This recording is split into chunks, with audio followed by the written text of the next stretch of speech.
14 చనిపోయాయి sir. ఈ 10 ఆటలు చచ్చిపోయారండి. 12 ఏమో అటు ఇటు ఉన్నాయి.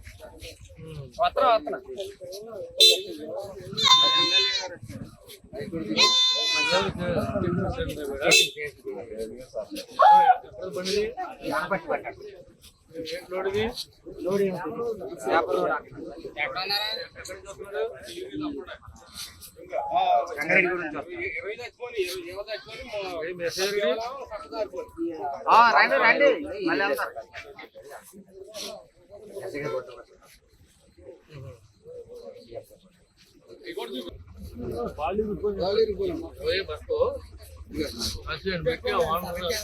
వానర్ వచ్చి ఆ వానర్ ఎంతమంది కాంపన్సేషన్ ఇచ్చే వాళ్ళు కూడా బండి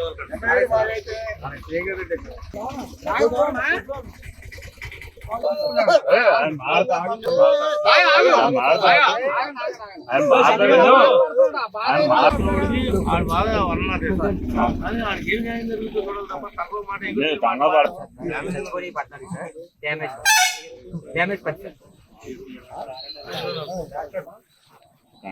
వెంకటరాజు గారు నమస్కారం. నేను ఇటు కోయిలగూడెం పెళ్లికి వెళ్తున్నా. ఈ నవీపేట దగ్గర ఒక 25 మేకల్ని వ్యానుడు ఒకటి తొక్కిచ్చాడు. నేను ఇక్కడ ఆగాను. కొద్దిగా మీరు ఆ డిఎస్పీకి చెప్పి సిఐకి చెప్పి ఆ వెహికల్ని అంత తొందరగా వదిలిపెట్టద్దని చెప్పండి. ఎందుకనంటే ఆడి బాధ వర్ణాతీతం కదా.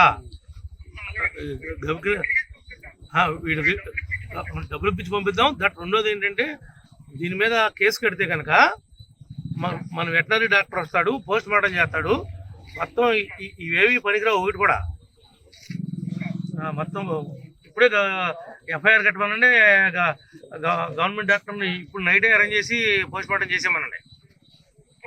మీ డాక్టర్ చెప్తే జేడీ ఎవడున్నాడో మీ యానిమల్ హస్బెండరీ జేడీకి చెప్తే మంది కాదు కదా ఇది. మీ జిల్లా ఈస్ట్ గోదావరి కదా. జేడీని పంపిస్తే మీ మండలంలో డాక్టర్ కానీ ఆయన కానీ ఎవడున్నాడో చూసి వాడిని పంపిస్తాడు.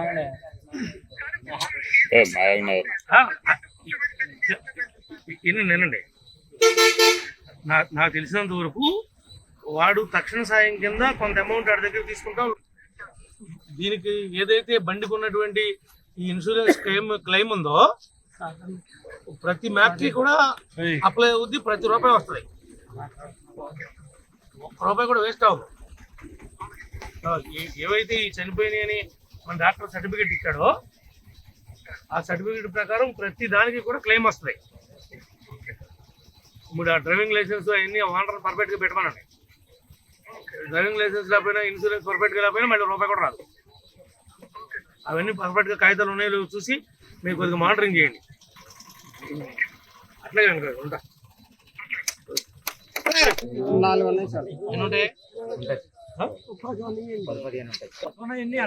పని చేయి. నువ్వు రేపు పొద్దున వ్యాన్ తెచ్చుకో. ఇవన్నీ అడవుడు అయిపోయిన తర్వాత ఒక 10 సూడి మేకలు ఎత్తా. 10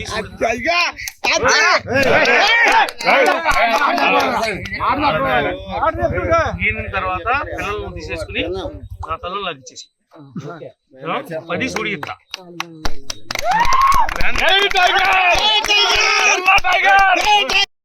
నా ఫోన్ నెంబర్ ఇచ్చుకోండి.